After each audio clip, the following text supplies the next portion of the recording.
Bismillahirrahmanirrahim. Assalamualaikum warahmatullahi wabarakatuh. Waalaikumsalam warahmatullahi wabarakatuh. Selamat datang di video wawancara tugas pendidikan agama Islam. Pada kesempatan kali ini kita akan mewawancara beberapa narasumber yang ada di kampus. Sebelumnya izinkan kami memperkenalkan diri terlebih dahulu. Perkenalkan kami dari kelompok Muhammad. Sebelumnya perkenalkan nama saya Indra Arfandi dan rekan saya Saya di Muhammad Afridiyah. saya Muhammad Alwan. Baik, mungkin itu saja dari kami. Kami dari kelompok 5, to be continue, jangan bosan. Baik, Assalamualaikum warahmatullahi wabarakatuh. Assalamualaikum warahmatullahi wabarakatuh. Mas yang boleh perkenalkan diri, asalnya dari mana, di apa, dan angkatan berapa? Oke baik, Assalamualaikum warahmatullahi wabarakatuh. Waalaikumsalam. Perkenalkan nama saya Haji Satiri dari program studi Pendidikan Pancasila dan Kewarganegaraan angkatan 2024 kelas PPKMH. Oke baik, saya di sini di kampus sebagai salah satu pengurus dari Masjid Al Mall Madris. Di organisasi saya juga menjabat sebagai badan pengurus harian dari lembaga dakwah kemahasiswaan Al-Hijrah tahun 2025 sebagai kepala departemen syiar media Islam. Baik, terima kasih Mas. Mungkin kita bisa masuk saja langsung ke pertanyaannya Mas. Mungkin Mas itu bagaimana cara menjelaskan konsep mujizat Al-Quran kepada orang yang belum memahaminya, dan mungkin Mas juga bisa sebut contoh-contohnya. Silakan.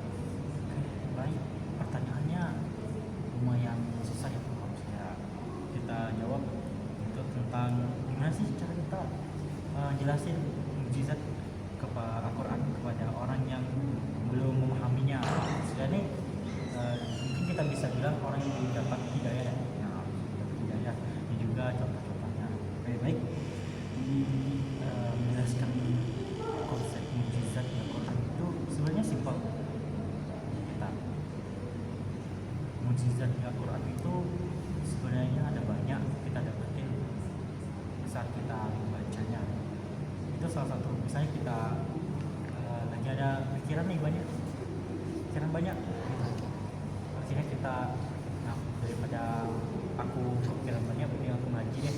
Nah, aku ngaji akhirnya apa, rasa tuh kayak adem ayem, terus kayak beban di pundak tuh di pikiran juga teringankan. Itu salah satu hikmah yang kita dapat dari Al-Quran.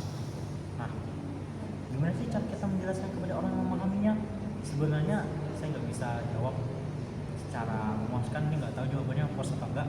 Menurut saya itu gimana cara kita menjelaskan sama orang yang belum dapat hidayah, itu tergantung dari cara kita menjelaskan. Nah, cara kita menjelaskan itu kalau kita salah menjelaskan nanti adanya namanya perdebatan antara orang yang belum beriman dan juga yang mendapatkan hidayah. Salah satu solusi yang saya bisa kasih saran itu kita ajakin aja dulu. Kita ajakin secara bertahap. Maksudnya kita jangan suruh dia, tapi ajakin dia bareng kita.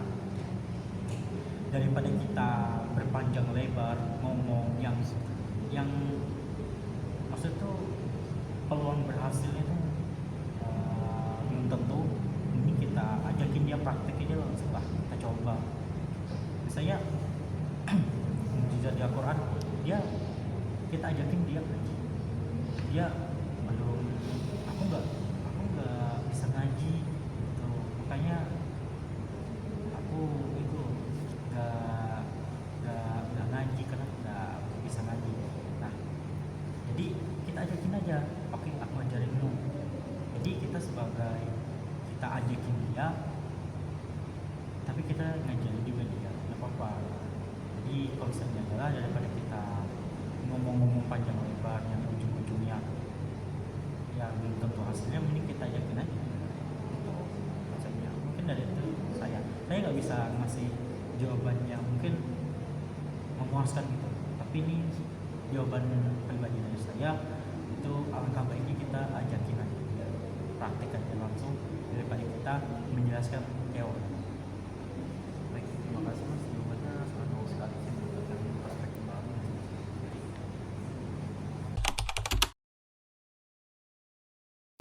Di sini saya sudah mendapatkan narasumber kedua. Sebelumnya Mas bisa perkenalkan diri terlebih dahulu. Firdaus dari prodi PPKN angkatan 24. Saya di sini sebagai anggota kader Hermaya Hasta di bidang keagamaan. Oke, terima kasih. Di sini saya akan memberikan sebuah pertanyaan tentang nilai-nilai Al-Quran. Sebelumnya kan masih sebagai mahasiswa nih, bagaimana masnya bisa mengimplementasikan nilai-nilai Al-Quran dalam kehidupan sehari-hari dan memberikan salah satu tindakannya. Kehidupan sehari-hari kita sebagai mahasiswa yang khususnya di kampus ya.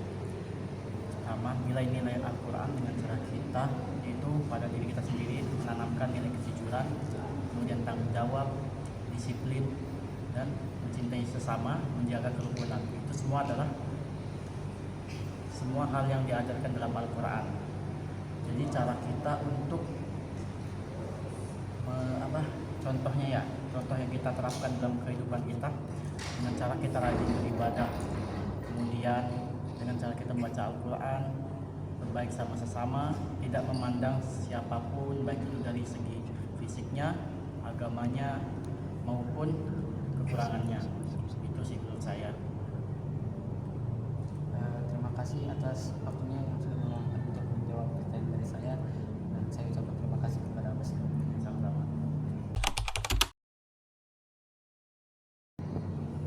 Baik, bismillahirrahmanirrahim. Assalamualaikum warahmatullahi wabarakatuh. Baik, sekarang sudah hadir narasumber ketiga dari kelompok kami. Mungkin masnya bisa diperkenalkan dulu, singkat, perkenalan singkat.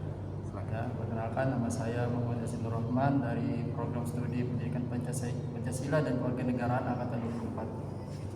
Kalau di Mas sendiri apa sih? Masnya ada jabatan atau Saya di HIMA itu sebagai anggota keagamaan. mungkin kita langsung ke inti pertanyaannya ya. Menurut Mas Yasin, menurut Abang ini bagaimana sih tantangan terbesar bagi umat Islam saat ini dalam memahami dan mengamalkan Al-Quran, dan bagaimana sih cara mengatasinya?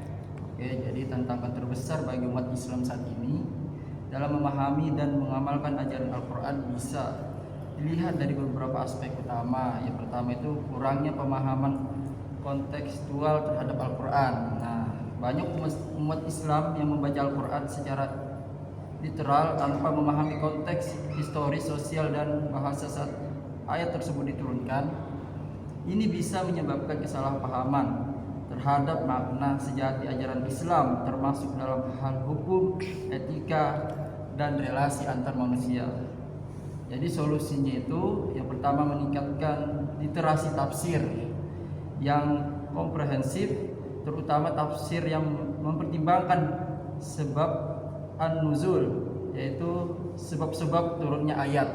Jadi yang kedua itu memanfaatkan kajian keilmuan modern dalam kurung linguistik, sejarah, sosiologi, dan memahami teks Al-Quran. Baik, itu saja.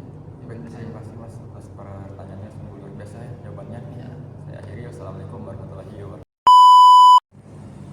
Itu saja wawancara dari kami, dan sebelumnya kita baik, kesimpulan yang kita dapat dari hasil wawancara tadi itu, kita ambil kesimpulannya itu banyak sekali orang yang mengamalkan dalam Al-Quran seperti kejujuran, menuntut ilmu di jalan yang benar, dan menghargai sesama orang lain. Itu aja sih dari kami.